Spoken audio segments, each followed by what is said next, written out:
ইতালির নাপোলি শহরের একটি পাহাড়কে কেন্দ্র করে বা পাহাড়কে কেটে একটি ভূমি তৈরি করা হয়েছে যেখানে বরবটি লাগিয়েছে।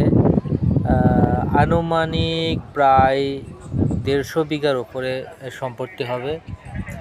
যার পাশে পাহাড়, মাঝখানে ভূমি।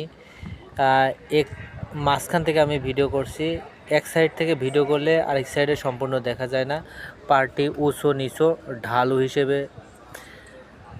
হিসেবে দেখা যাচ্ছে। এটি অনেকই সুন্দর। এর কাছ থেকে না দেখলে এটাকে সুন্দরভাবে উপভোগ করা সম্ভব না। অমায়িক এক দৃশ্য। আমি খুবই খুশি। এই যে আমার সহপাঠী যারা ছিল, আমরা সবাই একসাথে কাজ করি। আমার সহপাঠীরা কাজ করতেছে, আমার কাজ হয়ে গেছে, আমি এসে বসে আছি। তো ফাঁকে ভিডিও করলাম। বৈচিত্র্যময় পাহাড় যা দেখতে অসাধারণ সুন্দর, আমার খুব ভালো লাগছিল। আমি অনেক জায়গায় কাজ করছি কিন্তু এরকম সৌন্দর্য প্রকৃতির ভিতরে আমি কখনো ঢুকি না, আমি কখনো দেখি না। আমার খুব ভালো লাগছে। যদি কেউ ইতালিতে আসতে চাও তবে কৃষি কাজটা একটু ভালো করে এসো। আর পাশাপাশি ইতালিয়ান ল্যাঙ্গুয়েজটা শিখে আসলে সবচাইতে ভালো হয়। তবে আমার মনে হয় বৈধভাবে আসা সবচাইতে বেটার। বর্তমান পরিস্থিতি খুবই খারাপ।